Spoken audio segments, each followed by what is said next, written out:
हमें कोई शरण मिली, जब से आपको पाया लगता मेरी अखियाँ हैं खुली, जब से आपको पाया लगता मेरी अखियाँ हैं खुली।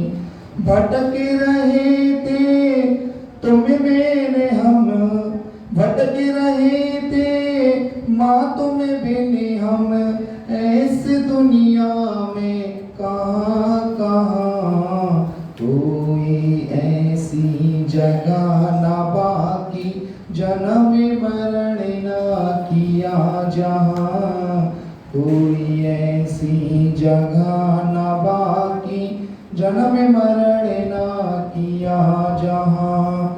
जन्म मरण के रोग की औषधि हो, जन्म मरण के रोग की औषधि आप हो जग में देखो भली, जब से आपको पाया लगता मेरी अखियाँ हैं खुली, जब से आपको पाया लगता मेरी अखियाँ हैं खुली। बोले देवादिदेव खजरण श्री आदिनाथ भगवान की मूल नायक देवादिदेव चेतन चमत्कारी चिंतामणि पार्श्वनाथ भगवान की, वर्तमान शासन नायक श्रवण संस्कृति नायक श्री महावीर भगवान की, आचार्य गुरुदेव श्री पूज्यवर कुंद कुंदाज आचार्य महाराज की, ढाई दीप में विराजमान 3 कम 9 करोड़ मुनि राजों की, आचार्य श्री कमल विजय विजय नंदी जी महाराज की, मुनि श्री सहज सागर जी महाराज की, दास सामने वाणी माता की, 10 लक्षण महापर्व की, उत्तम आर्जव धर्म की, जयकारा गुरुदेव का। गाड़ी नंबर 4781 जिनके हो थोड़ा आगे पीछे कर ले, दूसरी गाड़ी निकालना है। 4781 गाड़ी नंबर 4781। हूँ स्वतंत्र निश्चल निष्काम, ज्ञाता दृष्टा आत्मराम, मैं वह हूँ जो है भगवान, जो है भगवान मैं वह हूँ, है ना। कितनी अच्छी बात कही है कि सबसे पहले यदि आध्यात्मिक को सुनना है तो हम सब में वो शक्ति है, क्योंकि हम कैसी सत्ता वाले हैं, स्वतंत्र सत्ता वाले, है ना। ना पर से कोई लेना देना, ना स्वयं से कुछ लेना देना। आत्मा यदि जब अलग अलग भिन्न भिन्न हो जाती है, भेद विज्ञान आ जाता है हमारे अंदर, तो जब हम सिद्ध शिला पे भी विराजमान होते हैं तो सिद्ध शिला में भी आत्मा में जो रमण करने की बात आती है, तो आत्मा में से भी हमें मोह माया का त्याग करना पड़ता है। समझ पा रहे हैं ना आप। जब वहां पे यदि सिद्ध शिला में विराजमान सिद्ध परमेष्ठी को भी इन सब मोह माया का त्याग करना पड़ता है, अयोग केवली बनना पड़ता है, सयोग केवली भी अगर रहते हैं तो कहते हैं कि वो सिद्ध परमात्मा नहीं होते। योग के साथ में रहने वाले को भी सिद्ध परमात्मा की उपाधि नहीं दी गई, कथनचित बोला गया है, ऐसा नहीं तो अभी गड़बड़ हो जाएगी पूरी। एक शब्द से मैं बच सकता हूँ और एक ही शब्द से फंस सकता हूँ, दोनों बात में अंतर है। अगर यहाँ कोई और सुनने वाला होगा, जानता होगा, स्वाध्याय करने वाला होगा, वो तपाक से बोल पड़ेगा, पंडित जी आपने क्या बोल दिया, तो दोस्तों हमें भी लगेगा ना। इसलिए कथनचित, नहीं तो ऐसा नहीं है, क्योंकि हमने कल वर्णन किया था कि जो 4 गुण स्थान है वो हम सब मिथ्या दृष्टि, अविरत सम्यक दृष्टि, मिश्र परिणाम वाले हैं ना। हम आपको मिथ्या दृष्टि भी कह सकते हैं, क्योंकि जैन कुल में जन्म लेना बता रहा है कि आप मिथ्या दृष्टि नहीं हो सकते। समझ रहे हैं ना। अगर मिथ्या दृष्टि होते तो जैन कुल में आते भी नहीं, क्योंकि सबसे ज्यादा जातियां हमारी मनुष्य गति की हैं। मनुष्य जातियां 14 लाख भेद हैं इसके, और 14 लाख में भी सोचो हमने कितने पुण्य किए होंगे, कितनी। कहते हैं एक एक योनि कम से कम 20-20 बार मिलती है। समझ रहे ना।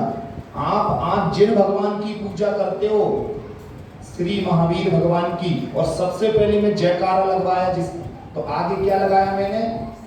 श्रवण संस्कृति उन्नायक, वर्तमान शासन नायक। बोला ना, वर्तमान के शासन नायक कौन है?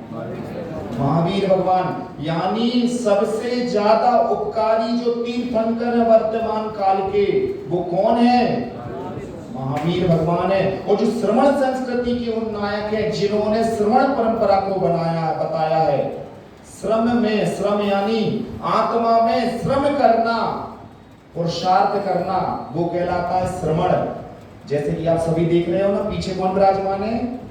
महाराज श्री विराजमान है। ऐसे श्रवण, इन्होंने क्या किया? आत्मा में रमण करने का पुरुषार्थ किया है, श्रम किया है, इसलिए आज क्या है? श्रम है। तो ऐसे श्रवण संस्कृति के उन्नयन श्री महावीर भगवान है। इसलिए हमेशा जब भी जहां जाना, सब तीर्थंकरों की जय बोलना बोलना, लेकिन महावीर भगवान को छोड़ना मत, भूलना मत। क्योंकि आज जो द्वादश संघ का पठन पाठन कर रहे हो ना, ये सब इनकी ही देन है, समझ रहे ना? क्योंकि ज्यादा वर्ष नहीं बीते हैं, 500-600 वर्ष ही बीते हैं, अभी उन्हीं का शासन काल चल रहा। बाकी सभी तीर्थंकर तो, अगर आदिनाथ जी की बात करें तो आदिनाथ जी भगवान तो कोड़ा कोड़ी सागर पहले मोक्ष चले गए, फिर उनके बाद करोड़ों अरबों सागरों बाद तो फिर अजितनाथ भगवान आए, फिर उनके भी इतने इतने लगाते जाओ तो संभव ना, ऐसे कर करके 23 तीर्थंकर तक आए, है ना? लेकिन फिर भी क्या कहा जाता है? जब तक हमारे में काल का परिवर्तन नहीं हो जाता है, तब तक वो क्या कहलाता है? वर्तमान काल ही कहलाता है।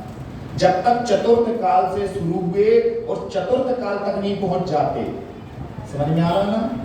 चतुर्थ काल में जो वर्तमान में तीर्थंकर बने थे, आदिनाथ आदि भगवान की जो परंपरा चली थी, वहां से अब तक, और जो आगे आने वाला छठा काल है, जो कि बहुत ही निंदनीय है ना?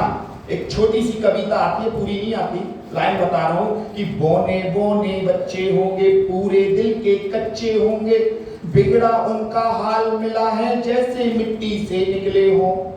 समझ में आया कुछ? पहले अब जो अवगाहना होगी आगे के लोगों की अवगाहना, अपनी अवगाहना कितनी है? अभी 7 फुट, 7 से अपवाद में ले लो तो 8 फुट है ना, 8 है ना। लेकिन अब आगे वाले की कितनी होगी? 2-2 फुट की होगी, इतने इतने से, जो सर्कस में देखते हो आप लोग, है ना? बौने बौने होते हैं। फिर आपको भी देख के दुनिया हंसेगी, लेकिन जब दुनिया ही ऐसी हो जाएगी तो उसमें फिर भेद प्रभेद नहीं रहता। यदि गाड़ी बहुत सारी चल रही हो सड़क पे, एक आध साइकिल वाला निकल जाए तो देखना बनता है। आप खुद अपने कांच में से झांक के देखते हो, देखो साइकिल ले जा रहा है, शर्म नहीं आ रही इसको, समझ में आ रहा ना? लेकिन जहां पर गाड़ी ही गाड़ी हो पूरी, तो फिर भेद समझ में आता कहां है? इसी प्रकार से तो हम उलझे पड़े हैं, ना हम संसार को भोग पा रहे ठीक ढंग से, और ना हम मंदिर आदि धर्म आदि को भोग पा रहे हैं, समझ रहे ना? तो हमारा जो उपकार करने वाले हैं श्री महावीर भगवान, और जो द्वादश संघ का जो ज्ञान हमें मिला हुआ है, और सबसे ज्यादा जो लास्ट का ज्ञान है, कौन सा? द्वादश संघ में ज्ञान दृष्टिबाद अंग, दृष्टिबाद अंग का भी हमें उसका 1/4 से भी 1/4 करो, फिर उसका भी 1/4 करो, यानी छोटा छोटा करते करते अब इतना सा बचा, जिसे तिल तुस मात बोलते हैं, यानी सरसों के दाने के बराबर इतना सा ज्ञान हमारे पास है मात्र, और हम इतने से ज्ञान में मोक्ष की प्राप्ति करना चाहते हैं। संभव है कि नहीं है? बताओ जल्दी से।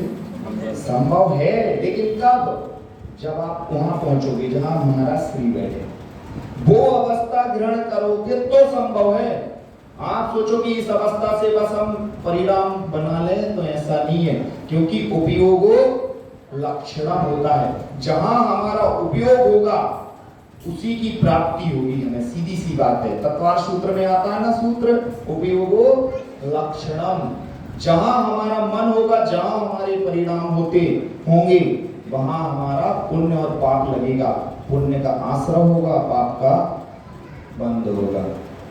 क्योंकि यदि एक वेश्या सोचे कि मुनिराज बैठे हैं मंदिर में, देखो तो कितनी धन्य है वो मुनिराज जो तपस्या में ज्ञान ध्यान में लीन है। विषयासा वसाती तो निरारंभो व परिग्रह ज्ञान ध्यान तपोरक्तः तपस्वी सा प्रशस्यते। किसमें आया ये? श्री रतन खंड श्रावकाचार्य जी में पूज्यवर श्री समंत भद्राचार्य जी महाराज कहते हैं, जो ज्ञान ध्यान तप में लीन है, विषयों की आशा से विषय विचार विकारों से रहित हैं, ऐसे तपस्वी मुनिराज यदि मंदिर में बैठे हैं, समझना बात को, यदि मंदिर में बैठे हैं और वेश्या अपने कोठे पे बैठी है, लेकिन अगर उसका उपयोग कि देखो धन्य है वो मुनिराज जो मंदिर में बैठ के भगवान की तपस्या कर रहे हैं और भगवान का ध्यान कर रहे हैं और आत्मा का रमण कर रहे हैं, और यहाँ मुनिराज मंदिर में बैठे हैं और सोच रहे देखो तो वो वेश्या क्या कोठा सजा होगा, आहा क्या नृत्य हो रहे होंगे, क्या मदरा पान चल रहा होगा, क्या भाव भंगमा हो रही होगी, बड़ा आनंद आ रहा होगा उस समय। तो मुनिराज कहाँ बैठ के सोच रही है? वेश्या कहाँ बैठ के सोच रही है? दोनों के परिणाम कहाँ लगे हुए हैं? एक के मंदिर में और एक के उधर। समझ पा रहे ना? तो ये जो मैंने उदाहरण दिया है ये किसकी ओर इंगित करता है? आप लोग बैठे हो ना, और आज कौन सा धर्म है? हार जाओ, कपट न कीजे चोरन के पुर न वसे, सरल स्वभावी होए जाके घर बहु संपदा। कितनी बड़ी बात आई है।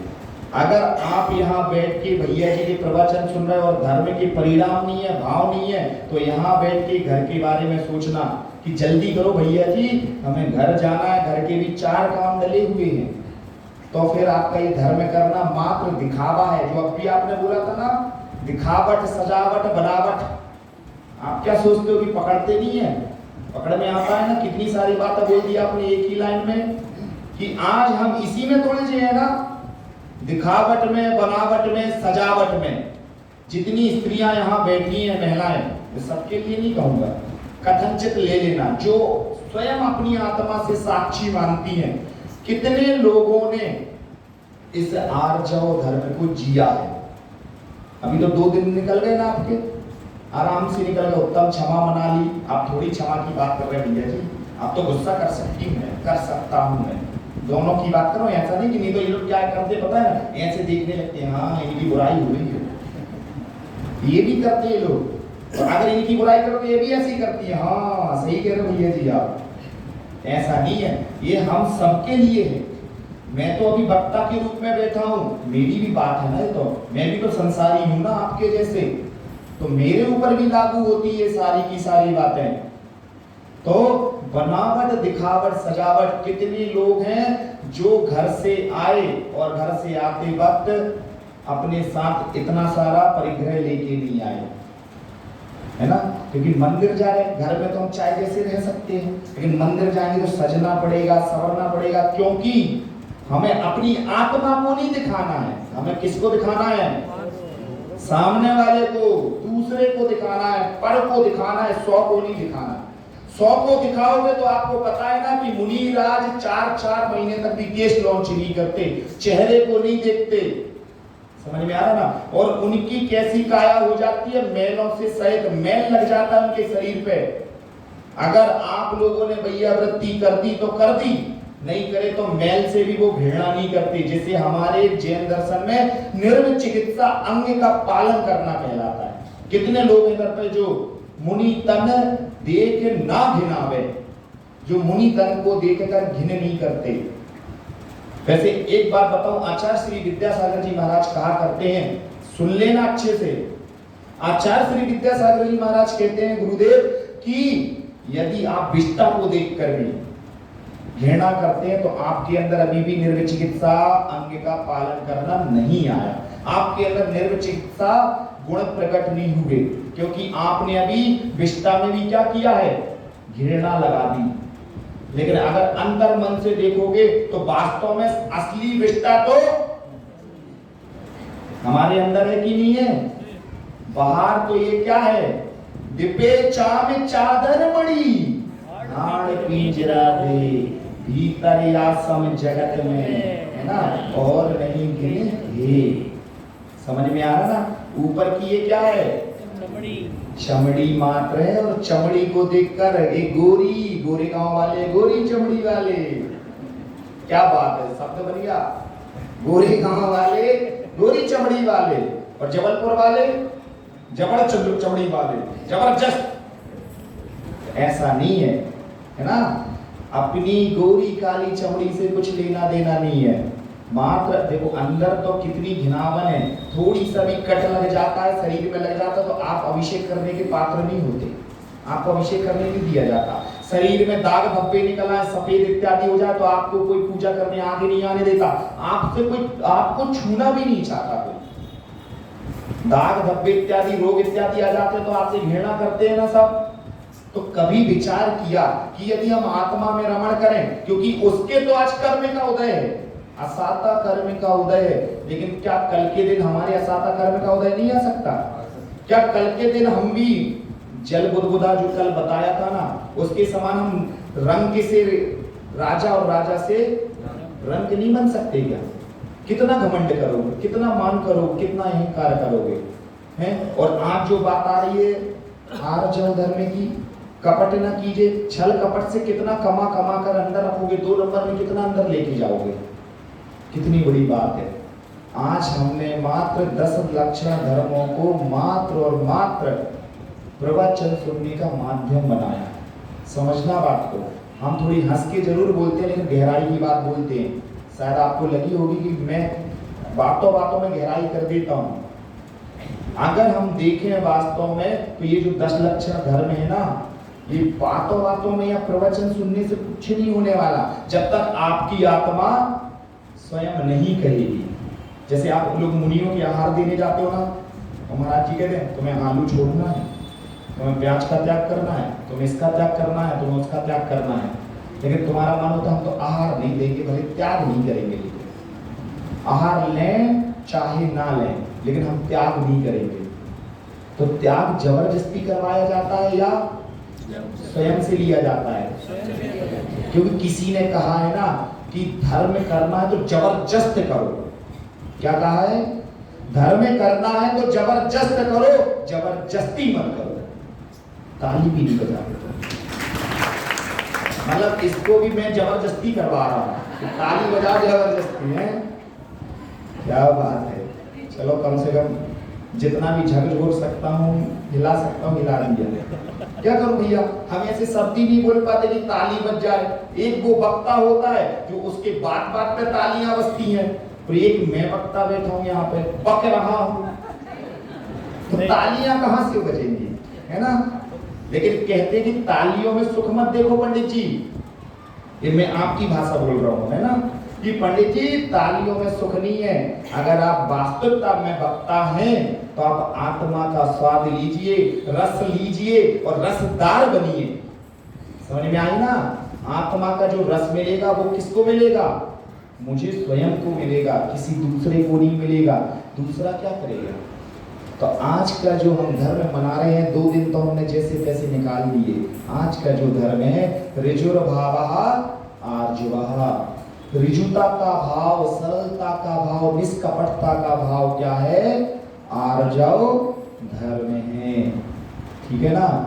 तो कहते हैं मन से मलिन तन सुंदर ऐसे, मन मलिन तन सुंदर ऐसे। समझ में आ गया ना? विष से भरा कनक घट जैसे। तो समझ में आया? नहीं आया। क्यों आएगा? क्योंकि विष से, विष्टा से नहीं, विष से, है ना? मन मलिन है, ठीक है ना?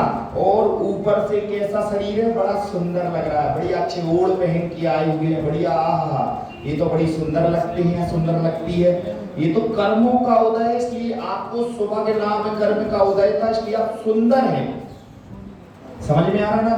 सुंदर के भी 2 रूप होते हैं। आप सब सुंदर हो, सुंदर मात्र हो, समझ लेना, क्योंकि आप निरोगी काया वाले हो, और निरोगी काया है आपके सब शरीर अनुपात में है, ये सुंदर है। लेकिन अगर इसमें दूसरा लगा लिया जाए कि आकर्षण कैसे आएगा, समझ पा रहे हो आप? सुंदर एक महासुंदर होना की बात है, आप कामदेव के समान नहीं हो। समझ पा रहे हो मेरी बात? सुंदर तो हो, लेकिन आप में आकर्षण नहीं होगा ना, तो आप सुंदर नहीं कहलाते। शरीर नाम कर्म का, जो सुभग नाम कर्म का उदय आता है, सबकी निरोगी काया तो मिलती है। समझना आप लोग, सबकी निरोगी काया होती है, लेकिन निरोगी काया के साथ में गोरा भी होगा ना, लेकिन अगर उसके अंदर आकर्षण नहीं होगा ना, तो वो भी सुंदर नहीं माना जाता। उसका व्यक्तित्व कुछ नहीं होगा, तो क्या लगेगा फिर वो। और एक होता है कामदेव के समान, जैसे हनुमान जी भी कामदेव थे। 8,000 उनकी भी स्त्रियां थी। अपने में लेते हैं ना, अपने जैन दिगंबर जैन में तो हनुमान जी की शादियां हुई है, और उनके में उन्होंने क्या माना है, ब्रह्मचारी माना है। उनके में एक शादी भी नहीं हुई, उन्होंने सिर्फ लंगोट पहना दी और बना दिया। हम किसी की अवमानना नहीं कर रहे, कोई भी बैठा हो बुरा ना लगे, है ना, अपमानना नहीं। ये सिर्फ मैं इतना बता रहा हूँ, जैन रामायण और सनातन रामायण में बहुत अंतर है, समझ पा रहे ना। राक्षस वंशी रावण था, ना कि राक्षस था। और मैं कहता हूं सभी लोगों को कि एक बार रावण पुराण जरूर पढ़ना चाहिए। सभी रावण को जरूर पढ़ो। रावण जैसा विद्वान कहीं, क्या ये बताओ, आज आपके छल कपट की बात ही बता देता हूं। आज अगर छल कपट का विषय है, तो प्रत्येक प्राणी के अंदर, प्रत्येक मनुष्य के अंदर, स्त्री हो या चाहे पुरुष हो, क्या किसी के अंदर स्त्री के प्रति या पुरुष के प्रति विचार नहीं आते? बताइए ना। अगर नहीं आते तो लास्ट में जो 10 धर्म में 10वां धर्म ब्रह्मचार्य रखा गया, फिर नहीं रखते मुनिराज। आचार्य महाराजों ने 10वें दिन क्योंकि वो आपकी छल कपटता, आपको अच्छी तरह से जानते हैं, आपकी औकात अच्छी तरह से जानते कि तुम संसारी प्राणी कितना भी कुछ कर लो, चिकने घड़े पे पानी डालने के समान ही रहोगे। नहीं तो वो लास्ट में ब्रह्मचार्य रखते नहीं। वो कहते कि उत्तम क्षमा से लेके उत्तम आकिंचन ही तो करना है ना, आकिंचन में ही सब कुछ आ गया। देख लो खुद, पढ़ लेना। आकिंचन का मतलब क्या हुआ, समस्त परिग्रहों से रहित होना। तो फिर ब्रह्मचारी की क्यों आवश्यकता पड़ गई महाराज श्री को, समझ रहे हैं? क्योंकि वो जानते हैं कि संसारी प्राणी छल कपट करता है, इसके मन में निष्कपटता नहीं आती, क्योंकि ये सॉफ्टवेयर तो पहले ही से डाल दिए। कल भी बताया था ना मैंने, ये तो आपके गुणों में है। और सबसे कह दिया ना, अभी लास्ट में आप पढ़ते थे पूजा में, संसार में विश्व बैल नारी तज गयो जोगीश्वरा। अगर आप विश्व बैल के समान नहीं होती, तो तजने का सिस्टम ही नहीं होता, तजने की पद्धति ही नहीं होती। लेकिन इसका मतलब ये नहीं है नारी को विश्व बैल के समान कहा है। कौन सी नारी को? माँ को नहीं, बहन को नहीं, क्योंकि जिससे आपका विवाह होता है और जो संसार में उलझा के रखती है। समझ पाना, अच्छे से समझ लेना, नहीं तो अभी मेरे को बाहर पकड़ लेते हैं कई लोग, भैया जी आपने हमें कहा भैया डर लगने लगा है, मैं मंदिर से तभी निकलूंगा जब खाली हो जाएगा, है ना। इसलिए पहले ही सुन लेना, अच्छे ध्यान से सुन लोगे तो फिर कोई नहीं पकड़ेगा, फिर तो मैं निकल जाऊंगा कोई, ठीक है ना। तो संसार में विस्मय, जिससे आपका विवाह पाड़ी ग्रहण होता है, उसको विस्मय के समान कहा है। लेकिन कब तक? यदि आप विस्मय कब तक बनी रह सकती है? अगर सामने वाले को जिससे विवाह हुआ उसको अगर संसार में उलझा के रखते हो तो। नहीं तो क्या है, एक जय और विजया का नाम सुना ना, अष्टमी और चतुर्दशी को हम संसार नहीं करेंगे। समझ गए ना सब? हम संसार की कोई भी क्रियाएं, कोई भी चर्या नहीं करेंगे। तो एक की अष्टमी आती तो दूसरे का व्रत होता, एक की चतुर्दशी आ जाती तो दूसरे का व्रत होता। उनका संसार नहीं हुआ। दुनिया की दृष्टि में वो कौन थे? पति पत्नी। और स्वयं की दृष्टि में भैया बहन, भाई बहन बना रखे, उन्होंने भाई बहन बन चुके थे वो। मैं आज से तुमको अपनी बहन स्वीकार करता हूं और मैं आज से तुमको अपना भाई स्वीकार करती हूं। लेकिन दुनिया की दृष्टि में तो, क्योंकि सभी समाज को पंचों की साक्षी में बिठा के विवाह संपन्न कराया गया था, इसलिए दुनिया की दृष्टि में वो क्या थे? पति पत्नी थे। घर में पत्नी बोलते हो ना, क्योंकि वो दूसरे के घर से उठवाई जाती है। ये मेरे थोड़ी से हाथ से विरोध वाले शब्द हैं, गलत नहीं लेना, नहीं तो कहो पंडित जी कैसी बातें करते हैं। हर्ष विनोद का मतलब है दूसरे पराये घर से आती है, इसलिए तो उसको क्या बोलते हैं, ससुराल। और स्वयं के स्थान को क्या बोलते हैं, मायका। समझ में आ गया ना। और उसको पहले से तो हम नहीं जानते थे ना। क्या ये लोग जब मिले थे तो क्या तुम लोगों को जानते थे, नहीं जानते थे ना। कैसे प्राप्त किया तुम लोगों को, धर्म से प्राप्त किया ना। फलाने ने बताया कुंडली निकली, तो कुंडली भी तो धर्म का रूप है कि नहीं है। बिना कुंडली के कितने बैठे यहाँ शादी नहीं ना। चलो ठीक है, पोल नहीं खोलूंगा, नहीं तो पोल खोलने पड़े परेशानी हो जाएगी, है ना।